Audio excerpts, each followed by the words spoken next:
Greetings, life forms, wherever you're receiving us. This is Justin. And Matt. And I'm the official podcaster of the Hammock District. This is Landon. Oh, yes. We want to say greetings to our whole new audience, the outdoor leisure sector of Hey, demographic. I like where their head's at. It's on a crocheted net between two trees. Right?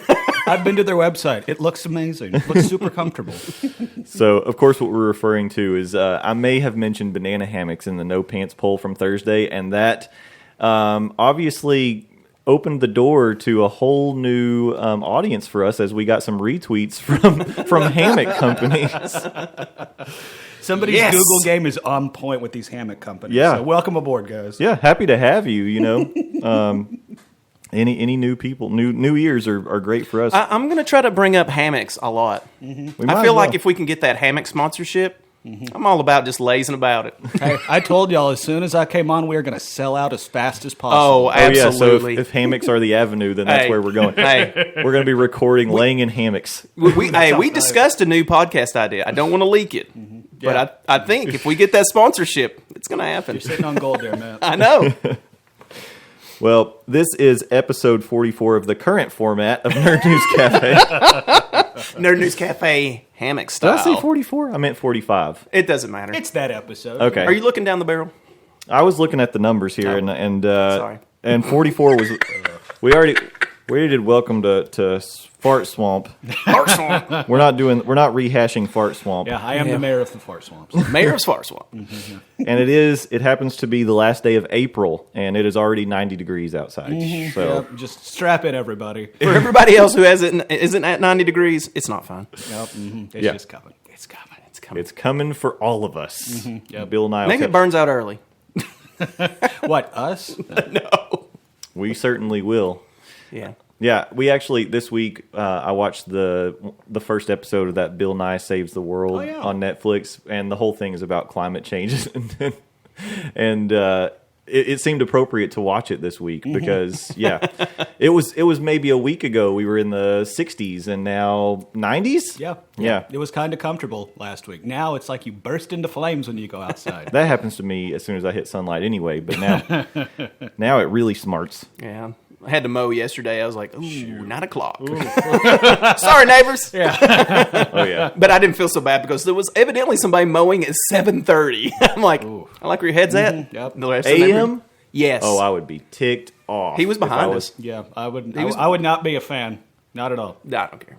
That would. I'm not. The droning I'm not motor okay with that. just adds to the snooze. Really? Yeah. I can sleep with motors, fans, people talking. It doesn't matter. As long as it's the same droning thing that goes on, I'm asleep. Well, all right. Before we get into the Twitter headlines, let's look around and see what we've got to drink today. So, again, it is early, so I see we don't have any alcoholic beverages on the table. At least that you can see in my cup because it is a paper cup. That's true. I can neither confirm nor deny what's in that cup. So, I will say there's coffee in it. I don't know what else is in it. No, it's just coffee. Maybe Bailey's, maybe not. all right. Well, what kind of coffee do you have? Once again, I am getting the McCafe $1 large and hot coffee because it's right down the street from the Pelagius Nerd News Cafe studios. That's true. I'm going to have to start. I'll get more variety in the K-Cups. You can just start brewing something up fresh while you're here. I'm okay with that, and it would save me $1. Yeah. So, thanks. There you go. There you go. What about you, sir, Matt? I have a Weigel's frozen mocha cappuccino. It is sugar with sugar and a little bit more sugar. That's And your ice. style. That's your speed. It is delicious.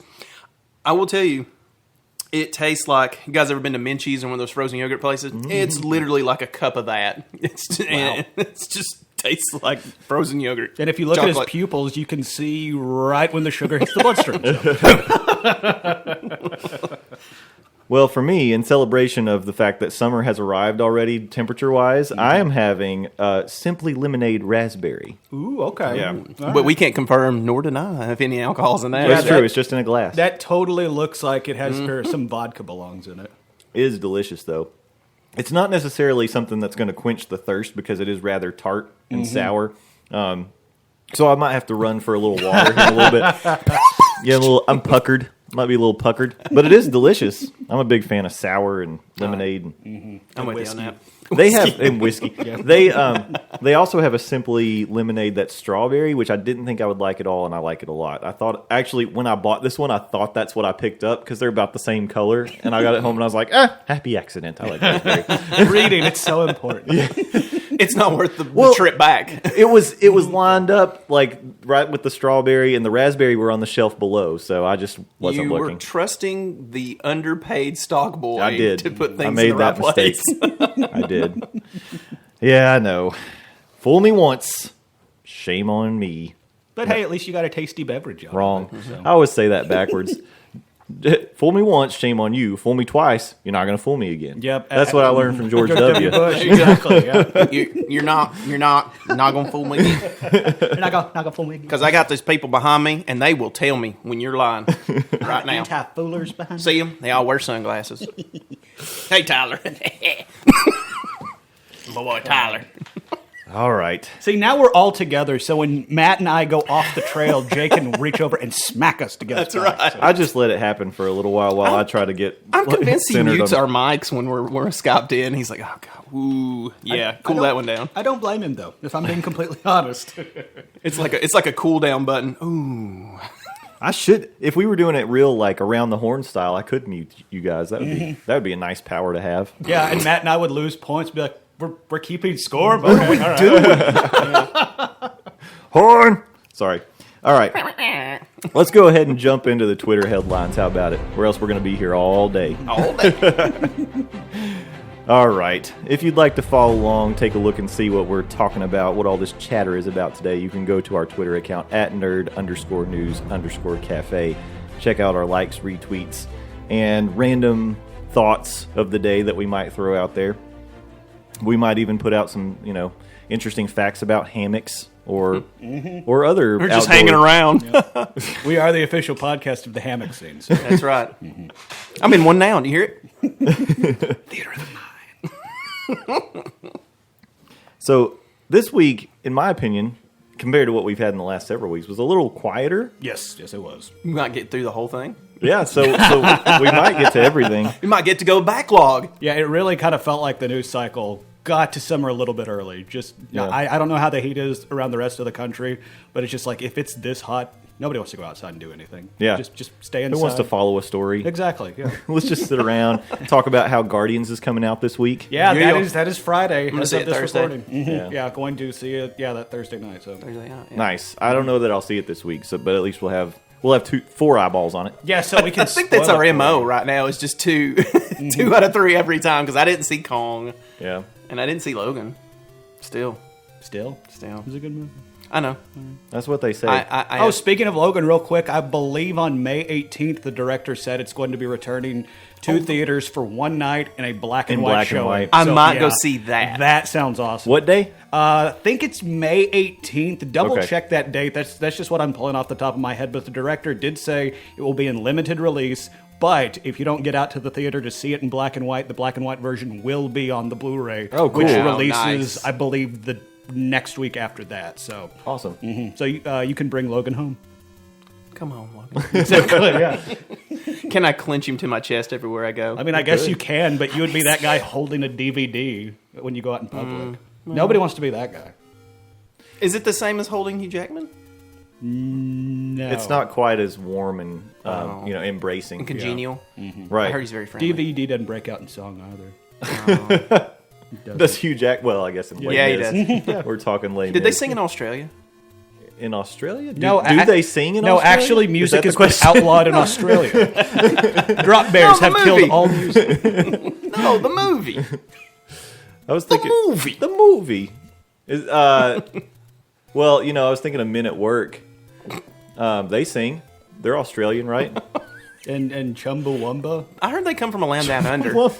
Aren't they from Australia? They're from Ireland, aren't they? I don't know where Oh. Chumbawamba's from, but I didn't think it was Australia. I thought Okay, tub well. thumping was more of a northern hemisphere thing. Well, I'm just getting Chumbawamba fans really upset at us, so we should probably Well, it's just move something on. else we can attach to the podcast and then Exactly. get that Chumbawamba fan money. Yeah, we have to drop Chumbawamba in the description. And that could at least get you 2 more coffees. Exactly. Yeah, it'll be Jim Chumbawamba and his wife Jill Chumbawamba. talking about Chumbawamba. Why, 2017, what a time to be why alive. wouldn't we talk about Chumbawamba? I don't know that we're even saying it right. Oh, pissing the night away. May 16th, by the way. Okay, May Logan 16th, Black not and the White 18th. Sorry about that. theatrical release. Yeah. In reply to fans under the welcome announcement, Mangold informed us the Black and White premiere will be limited to theaters in the U.S. So all of our Canadian listeners, sorry. Pakistani, Brazilian. What's up, guys?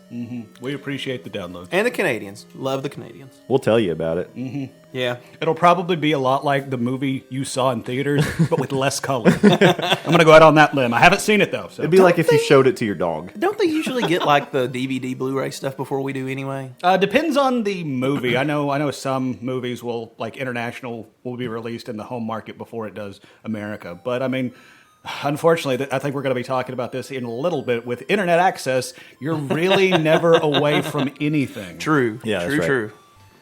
All right. I'm going to do this one a little different. Before we got started, I talked to you guys about some things you wanted to hit on today, so we're going to get to that. So first... Let's do what you want to do. No. No. That's not what I'm trying to do. But I was going to get to one of the things that you guys mentioned first. It was a surprise announcement this week that we heard from Nintendo that Yeah. they are going to be releasing a brand new handheld system, the 2DS XL, or, as I like to call it, the Nintendo DS.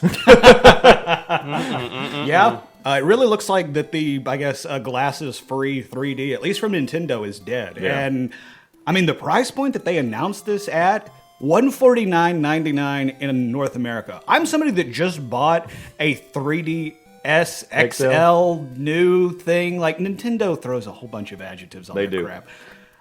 I am having buyer's remorse way after the fact because I look at the 2D XL. This is exactly what I want because I mean, like we were talking before we started recording. The last Nintendo DS game I bought was Pokemon Sun. And when you turn the 3D switch on, it does nothing.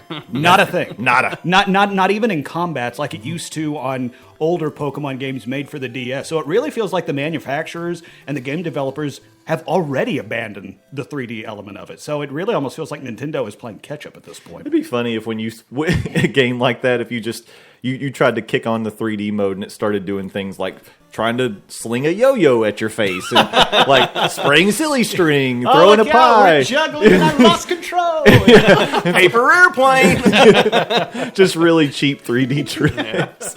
You turned it off and you're like, oh, there's the game. Oh, all right. Well, now I can understand why Game Freak did not develop it. No, but I know what you mean. I mean, my kids both have had 3DSs through the years, and it's a novelty. I mean, it's kind of cool, but at the same time, when you had it in 3D mode, you couldn't play it forever because it would hurt your eyes. It'd give you a headache. Yeah, you eventually had to turn it off. It was nice because it would sometimes give the game like depth, and that was kind of cool to look at. But like I said, it was novelty. It was, to me, some of playing games like that reminded me of playing the old Nintendo VR. Oh, the Virtual Boy. The migraine maker? Yeah. I mean, there was nothing like, there was no virtual reality involved in that thing. It was just a headset, and you were looking at red graphics, and it would tell you, do not play for longer than 30 minutes because you will ruin your sight. Yeah, and even if you didn't play it for 30 minutes, you would pull back, and for 5 minutes after, you would still see nothing but red. Yeah. It's like, Yeah. what is going staring on? You into started the sun. wanting to Yeah. stab people. Yeah.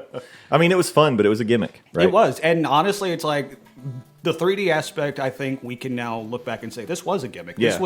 This was what a few years ago. You remember 3D was the new hotness. Get your Blu-ray 3D. Yep.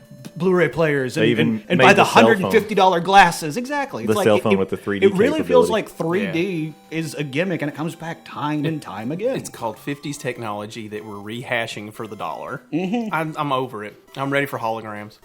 I'd be okay with that. But I mean, it's like 3D done right now. It's like I think we finally have the technology to do 3D well. I mean, it's like I bag on it all the time because we're getting like 19 more movies of it. But Yeah, I know. but look at Avatar. I mean, that 3D was amazing. Yeah. And that kickstarted everybody wanting that 3D element. But you have to realize, how long did it take James Cameron yeah. to work on the technology to get that look?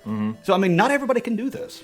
Well, and I guess, isn't he the one that's touting his next movie will not require glasses? Well, that's the speculation. I don't know that he's come out and said that, but apparently, because his big thing with the Avatar movies is to make them cutting edge on visual technology. So the rumor is that one of the things that's delaying them is he's working on the glasses free. I'm all about 3D. That's closer to what I would rather. I mean, if we're going to go 3D, let's get away from. I don't like wearing my glasses. Why would I want to wear another pair of glasses? I just don't know. I don't know how you do that on a big screen.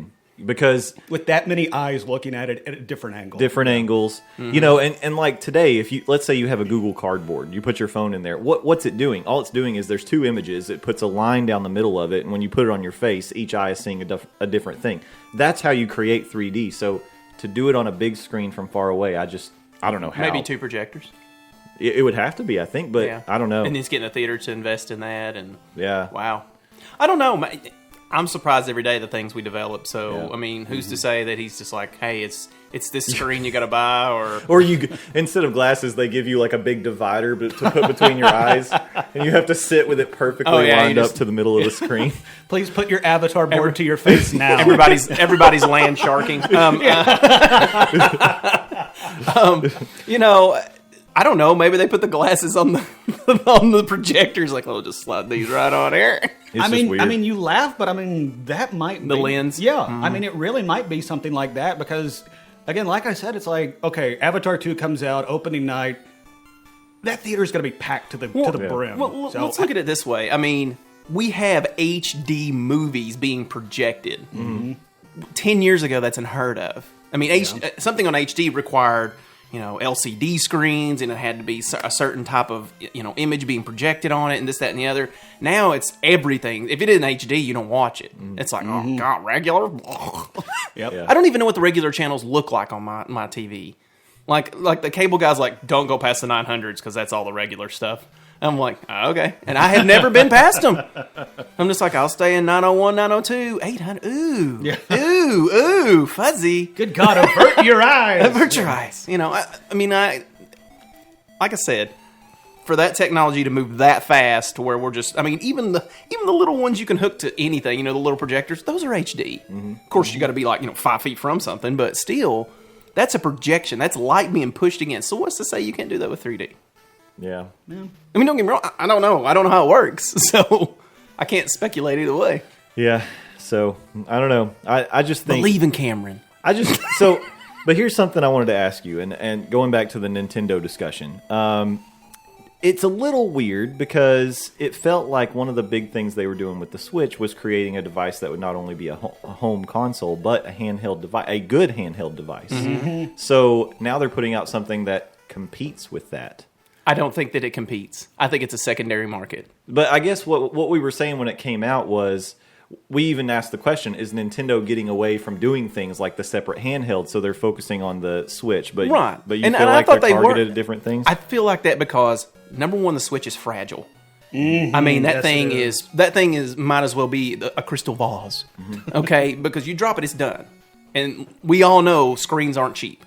So this secondary market is like, it makes me understand the commercials more for the Switch because it's young adult, a lot of adults. I never on those commercials saw a young kid hold that thing. So that was their market. That was their push. So this is to appease the children's.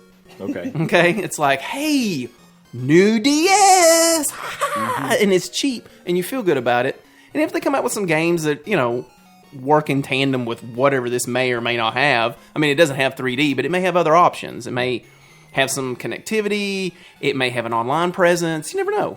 So I think it's the secondary market for younger kids, going back to what they buy anyway. Okay.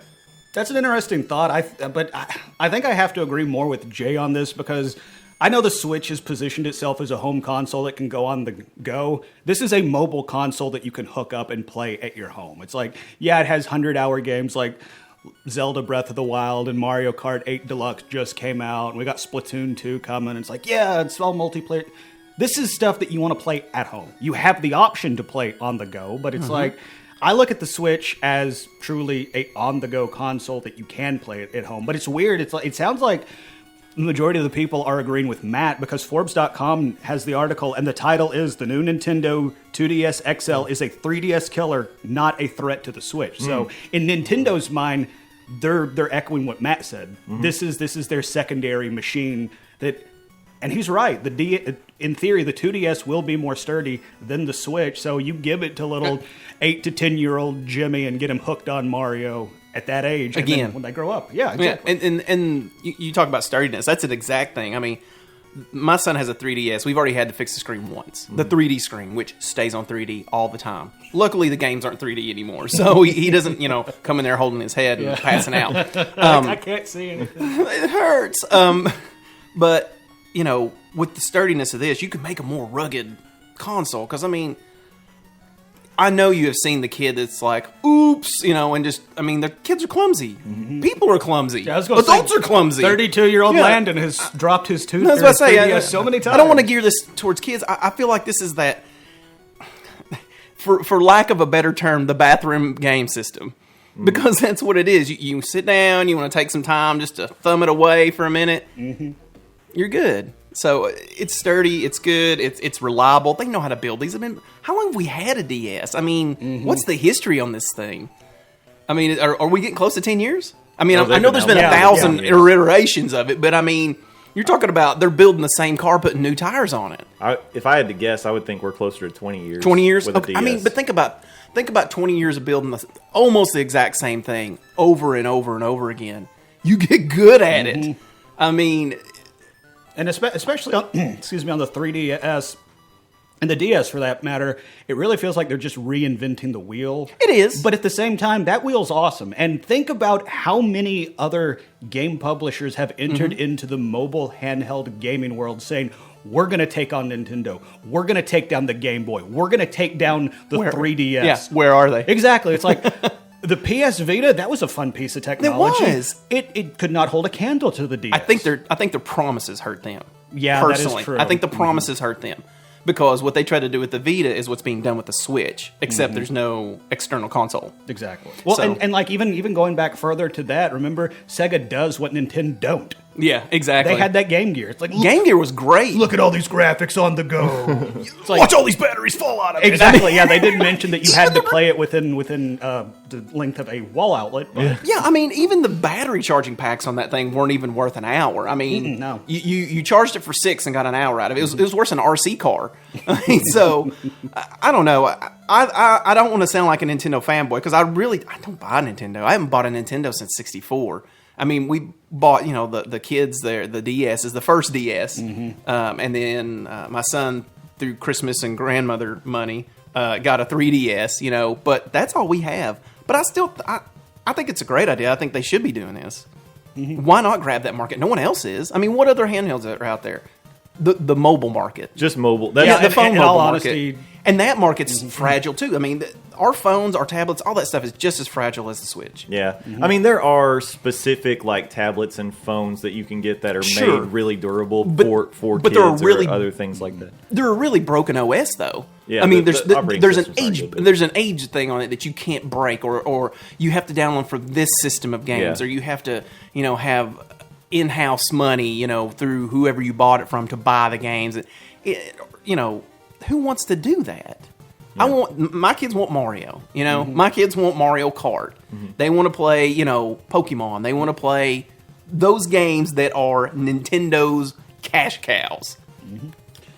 Yeah, and I guess the games that get developed for the two different systems will probably be pretty distinct. You'll probably get a lot more of your basic kind of 2D games being developed for the 2DS, and you'll get your high graphic, immersive, heavy processor or requirement type games for the Switch. So. Do you think?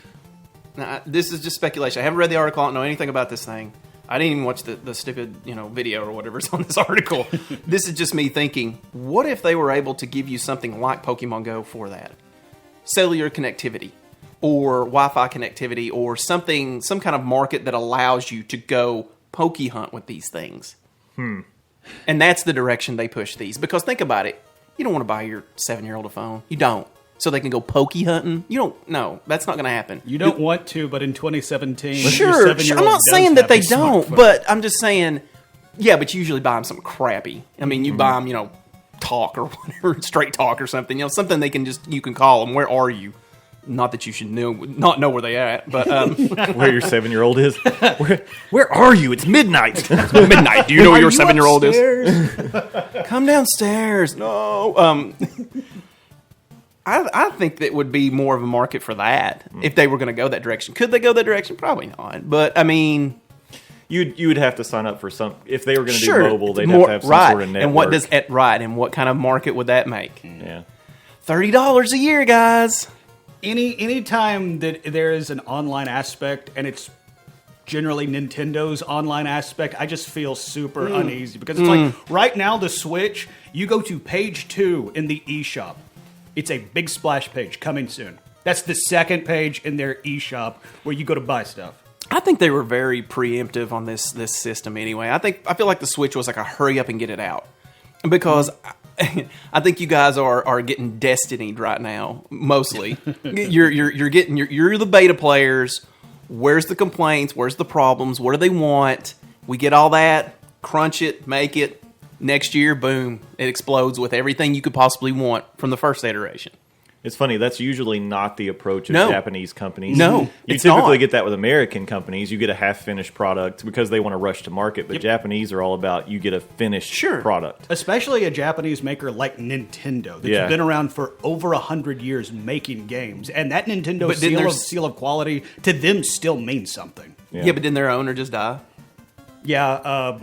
Iwata passed away. He wasn't the owner, but he was a high up. But I'm going to say that voice is gone. Mm-hmm. And whoever's voice is there now may enjoy the American market money.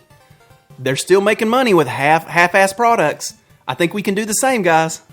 Yeah. It's not going to be... Granted, that's not probably what's being said in the boardroom. I think we can really screw these people and get... It's probably like, we don't have to be 100% when this goes. And you don't now. With being online, you don't. Do I like it? No. No, I was going to say, I hate that. I don't like it. I don't want that to I'm be with the you case. guys, and I still think Nintendo puts out a quality product. I really do. Mm-hmm. But this thing seems a little underbaked. Yeah. As far as, not the system, the support around it, the games. Yeah, I will agree with the that. online, and the online's new to them. And we talked about before that this is a new game to them anyway with online. Well, it's like the Wii and the Wii U did have online aspects, but it had those crazy 25-digit friend codes that you had to send to each other, and like even then it was like I remember trying to play Mario Kart 8 on the Wii U with people online, and it was like I'd say 60% of the time I would go to an online lobby. The lobby would either just time out or it would crash. Yep. One of the two, about 60% of the time. And it was aggravating. But I will say, when you did get online, Mario Kart 8 is super fun online, and it just got re-released on the Switch. So, and that'll be interesting. I don't know if you're planning on getting that, but it'll be interesting to see if that got fixed. You know, if that online market is a lot better for his lobby and more stable, more stable and stuff like that, and they learned from that. But like I said, online, I mean, even me and Justin agree that they're not the top of the line, service provider kind of people. Oh God, no, not even a little. No, so they'll get it figured out, though. I think. But going back to the 2DS, I think it's the step we all kind of knew they were going to do with something. Whether it be a mini Switch or whatever, I mean that's what this is. Yeah. More or less. And I mean, maybe they'll have an HDMI cord that comes out the back of it, or maybe they'll have, I don't know, they'll do something. I'd be very shocked if they made it to where it was something you could plug into your TV, because then it really would seem like another option. But like I said, secondary market. It appeases the kids if they're doing what you're doing. We only have one TV in the living room, though. Well, guess what? Just one. God. Guess what? Timeshare. Poor people. I only got one TV by choice. Nintendo going to sell timeshares now? That's a bad. That is not a market. If you don't want to live by Fukushima, that's fine. I'm going to buy my right there by the river. Well, I will say I made fun of the 2DS when it was announced because I was like, really? I don't know, like it was bizarre to me that they were that was the step they were taking as their next thing. But I have one, and it's my favorite out of all the. Even though it doesn't fold, I prefer that. Really? I like it's sturdier to me. Oh, it's because the hinge always breaks in them, and they become. I didn't like dealing ear. with the I didn't like dealing with the open and close hinge. I like the solid 2DS, and I like the way it feels in my hands. It's a good weight. The buttons, everything feels really high quality about it. So while I teased it when I saw the announcement, it's my favorite handheld that we've bought outside of the Vita, because I think the Vita is really cool. I think the Vita was a great thing. I said, I think it failed because of promise. But yeah, so while this one puzzles me a little bit, I'm sure it'll be fine, and people are going to buy it, and it does look nice. It looks really nice. So, and that's the thing. This is a Nintendo handheld, so it will print money for Nintendo. So sure. And did you guys ever have the Tiger handhelds? Oh, no, yes. I did not. Yeah. You had one of the Tigers? Yeah.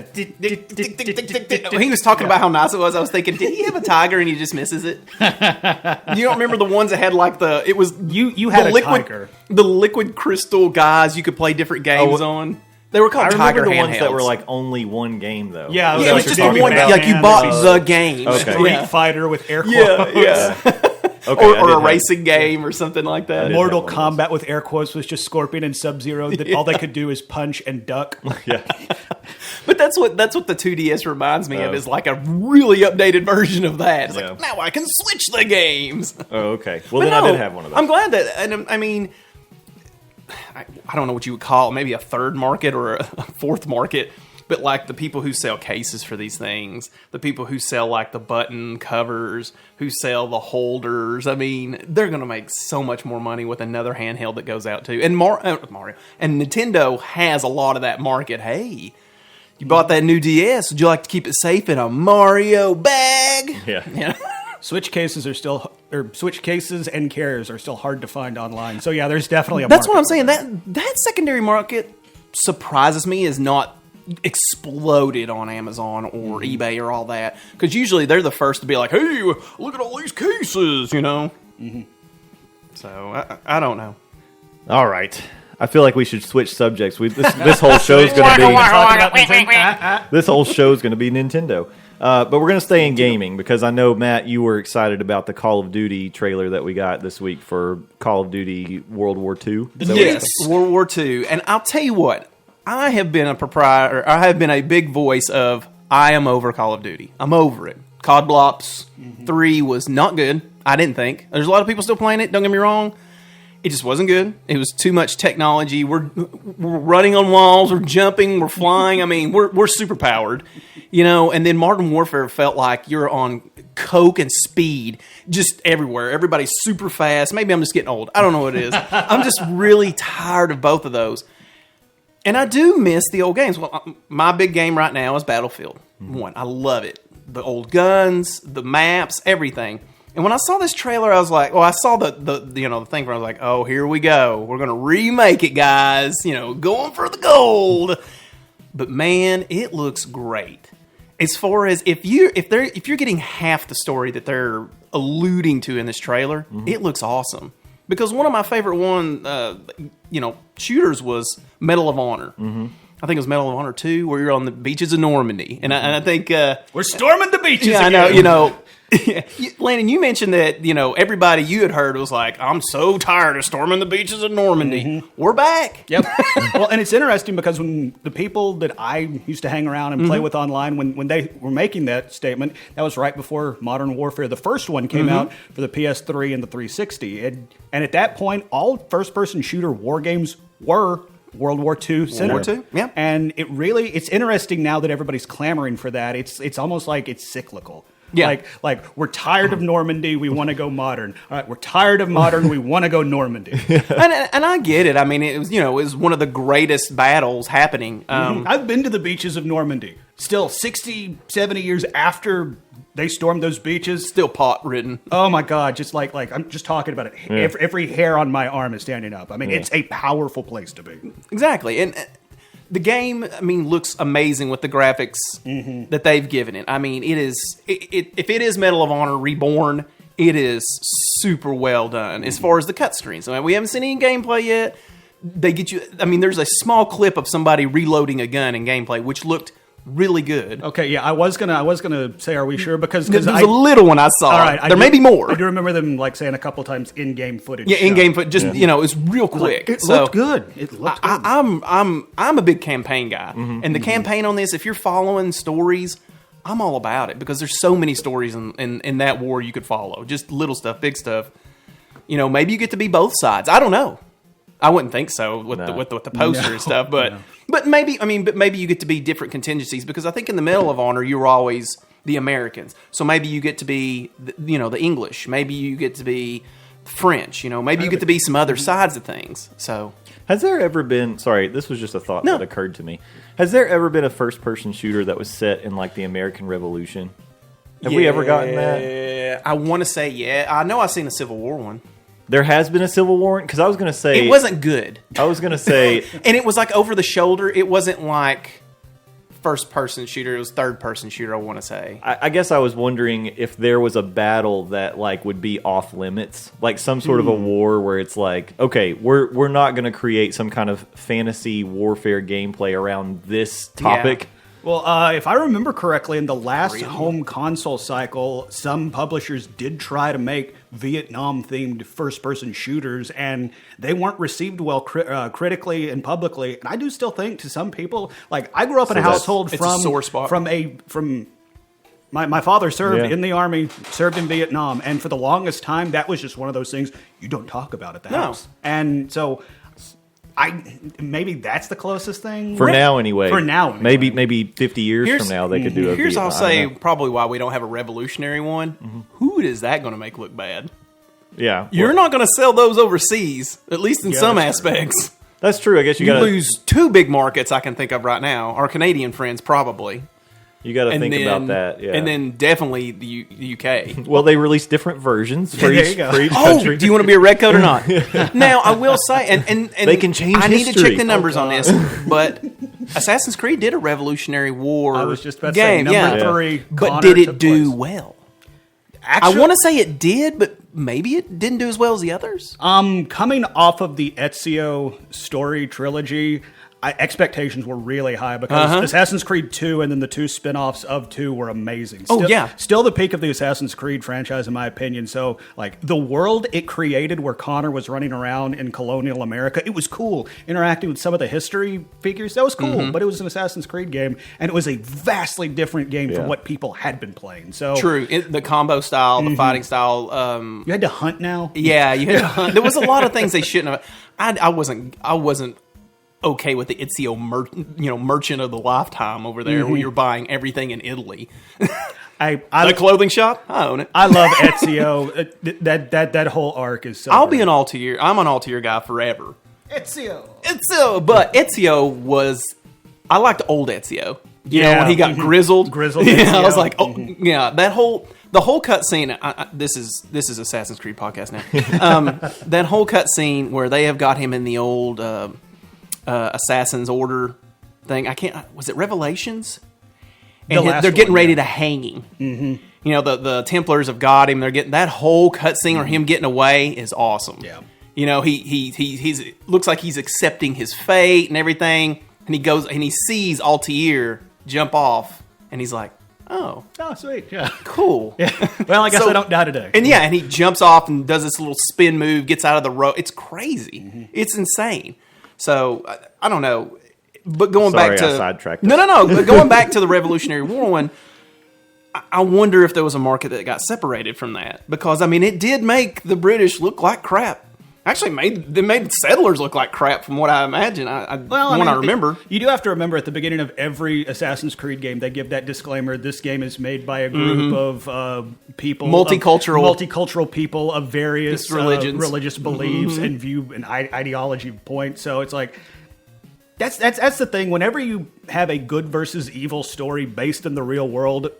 If there's good, there's got to be a bad guy. You got to have a bad guy. Yeah. It's funny because we can make all these games where we're fighting the Germans because everybody can agree Nazis were bad. Like, that's not really up for debate. Well, up until recently, everybody would agree that Nazis are bad. But even German people would be like, yes, Nazis were bad. They would agree. They're not with a fan of talking about it, no. Punch a Nazi, everybody. So that's an easy target. So they can be an easy villain. I mean... a lot of our games, every zombie game has got Nazi zombies. I swear it does. Every zombie game's like, hey, you want to make them Nazis? Yeah, I want to hate them more. Yeah. And that's just America. Our propaganda, everything is Germany was bad. I mean, bad boy. Spank that butt bad. I don't think that was propaganda. I think no. You know what I'm saying, though? You know what I'm saying? I mean, like the people, like even the women and children hated us. Their dogs hated us. Even the grass would fall down when we got near because they didn't want to be near our footsteps. I mean, that's how bad, that we got pushed in. Was it propaganda? No, they were doing some horrible atrocities. Don't get me wrong. The Holocaust did happen, guys. Spoiler alert. Yes. For all you in third grade history. Punch a Nazi. Punch a Nazi. That's a big part of our audience, too. Yeah. Third graders. Hey, I'm not against it. But, I don't know that they could do a Revolutionary one. Civil War one, I don't think you get a big market either for the simple fact. I mean, who's going to care about it? The America? I think people outside of America are interested in Civil War. Because, I mean, sure. You've got plenty of Americans are interested in But did you Civil care Wars about the that French happened in other Revolution? countries.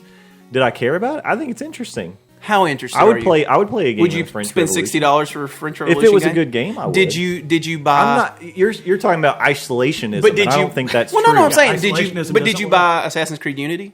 I didn't buy any Assassin's Creed game. God, Unity Because that's the French Revolution. God, Unity was the drizzling shits of the Assassin's Creed world. I hated Unity. You know what? That was a beta game to me. I liked it because it had a lot of good things in it, but overall I was like, oh, what are we doing? Oh, and I just realized I introduced a new phrase to our third grade audience. There you go, guys. That is a useful term. Use it in a sentence. Yeah, try it on your teachers. But no, that's the only one I can think of right off the top of my head. But I think that's a very small thing compared to world wars or big wars and stuff like that. Could we have... I know they have it in like Civilization and stuff, but do you think we could have like a first-person combat of the Romans? Sure. You're just talking about. I mean, if you're basing like it's a. I'm trying to think of like maybe you were talking about things that were off. What we couldn't touch, and I mean, Vietnam's definitely one that a lot of people will not. Though Black Ops did further into it, but small stories, little special ops stuff. I'm trying to think of wars that maybe you couldn't grasp. Yeah. I don't know. That was just an interesting thought to me while we were talking about World War II games, because that's an easy that game. World War II has been used so frequently. Oh yeah, absolutely, yeah, and it's over and over again. But very well, they talk about World War II, but like you said, we're always fighting the Germans in it. The Japanese were a part of this, and there was a huge conflict in the South Seas. Mm-hmm. There are some games, and I remember Medal of Honor had some, but it was not a bunch. And it was not a whole lot. And I think it's because we don't really hate them like that. Right. We just don't. Yeah, it's interesting. Plus, that's probably most of your designers. Well, and I'll say the reason we see the Germany aspect more than the conflict with Japan is Storming the Beaches of Normandy. That is an iconic moment exactly. from that part of the war. What was the iconic moment where we're storming the beaches of Japan? We didn't. Iwo Jima. I mean, we went through there, but I mean, it would be a naval battle. You're on a ship and you're just giving coordinates. I mean, that's your whole thing. You're playing Battleship then? Yeah, and I don't know. Correct me if, guys, reach back and tell me. I'd like to know if there's a game that you take on the bombing of Japan. Oh, God. Yeah, I'm not aware. You know there's not a game out there. Away. No, I don't want it. I'm just saying, is there any game that addresses that? Yeah, I don't know. I don't think there is. Not right now, I don't think. No. Would you want it? I personally wouldn't want it, but you also have to remember what was the No Russian mission? Yeah. There were people, it's like, all right, cool. I am A-okay shooting up an airport full of innocent people. True. Yeah. But that was a modern thing. I mean, we have a lot of that now. Mm-hmm. And I wonder if we're stepping away from modern because life is imitating games now. I mean, there's a lot of those atrocities happening, and people are like, let's go back to when we were great. Probably. Could be true. What? Oh, God. No. Don't go there. Don't go there. Can we just go back to like killing dragons instead of each other? Is that cool? That's fun. Or aliens or zombies. I wish or Elder robots. Scrolls was not so complicated. It's really. I feel like I get lost in it. Well, that's kind of the point of the Elder Scrolls games. I just want a mission. Okay, well, you can go find those. No, there's tons of them. I'm always delivering messages for people. I'm always helping people take me out of the well. I can't ever get to the good stuff. People are slaying dragons and talking about these great adventures, and I'm like, I just helped a guy get the clothing he needed for his friend. And I mean, you could probably go find a dragon right off the bat. No, I'm terrible at finding missions. Oh, no. I did find this place that was like on fire. It was all lava, and they had these scorpions. Yeah, that didn't last long. Nope. That's the no Matt Weaver region now. I don't go nowhere near that. Oh, I can see the smoke. I'm going to have to go around this. No, I like fantasy games. They're very, very complicated. They try to be very tabletop, and it's like... Yeah. Oh, speaking of tabletop, yesterday was International Tabletop Day. It was. You guys throwing a dice? Anything? I was mowing and listening to 2 podcasts tabletop. So that's a no. No, I listened to Nerd Poker, and I listened to Adventure Zone. Okay, Yeah. all right. Nerd Poker is back, y'all. All right, Jay, what about you? No, I did not get to get into any gaming, but I know you did. So Yes. What'd you play? I got to play King of Tokyo with the girlfriend. Really fun game designed by Richard Garfield, the guy who brought Magic to the Gathering to the world. Nice. It goes anywhere 2 to 6 players, 30 minutes for a game. Really easy to learn. The girlfriend and I got about 3 or 4 games of it in, and we're like, yeah, this was fun. So then we decided to play World of Warcraft Monopoly. And that lasted 10 hours? I would like to take this opportunity to announce that me and my girlfriend are now in therapy. We are sleeping in different places. No, that game actually probably went for like 4 hours before it's like, okay, I can't play anymore. You win. You just win. I think the only way you can play Monopoly and it not last forever is to have like 4 or 5 players because then you can start taking people out. It's a power struggle after a while. But 2 people can Hey, go my wild. grandmother had great that was house so rule. bad. Her house rule was if you buy a property, you automatically put houses on it. She said That would speed she the goes, game she up goes, so She much. goes, in real life, you can buy a piece of land and you can throw whatever you want to on it. So why do you have to own the next 3 houses over? You don't. She goes, so in my game, she goes, you can put whatever you want to on there. Now, of course, you had to buy each house and get up 4 and then, and then a hotel. Yeah. And then, so that was fun. Those games didn't last long at all. Yeah, I could see that being a fast-paced Monopoly. But then again, when you hit a space and you had invested half your money into your land, you're like, oh, crap. Mm-hmm. Then you're selling your houses for garbage, 150 buy them, 25 to sell. What is this, GameStop? Yeah. Of course, that wasn't a thing back then, but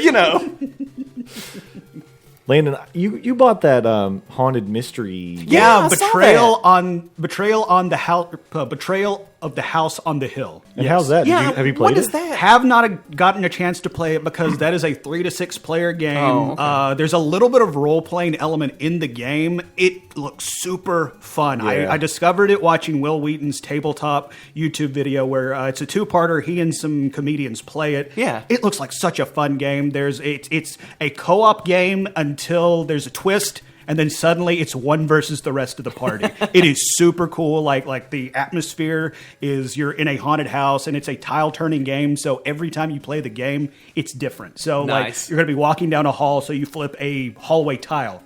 All right, this time it's the haunted laboratory. The next game, you flip that tile. Oh, it's just another corridor. So every game is going to be different. There's That's 6 cool. characters with different stats. Really fun game. I'm looking sounds forward to awesome. actually breaking it out and playing it. I would love if you want to put a game together. I'm down. Absolutely. I want to That play sounds that fun. game. Nerd man. News Cafe game night. I love Yeah, it. Yeah. we should do it.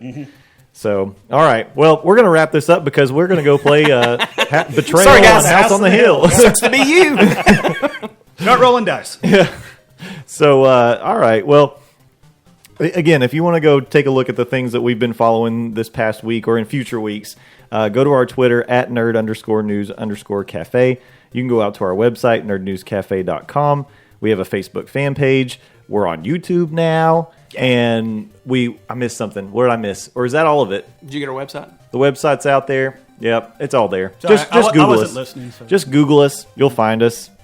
Look for us in the hammock district. We're making a lot of right. noise in the outdoor leisure section now. We are putting some vibrations through the trees and swinging them hammocks. And also this week, coming up this weekend, you're listening to this on a Tuesday, coming up this weekend is Free Comic Book Day. So we will be down at Nerdvana Knoxville. So come out or go to your local comic book shop and pick up some free comics. It's always one of the best holidays of the year. So. It is. Shop local. And we'll throw up an address to Nerdvana Knoxville on our Twitter so you can find us on Saturday. Yeah. We haven't decided what our full schedule is going to be like, but we can tweet that out too, let you know when we're going to be there. And Yeah, we should probably figure out what we're going to do. We will.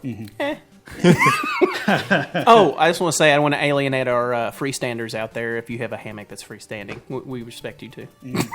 A freestanding hammock. Yeah, you know the ones that's got the little mount. Bars. Yeah, the two bars. Okay.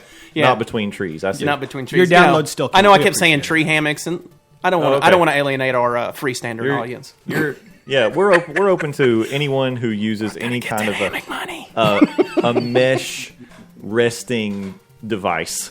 yeah, you know, rope, nylon. Come on. Yeah. All right.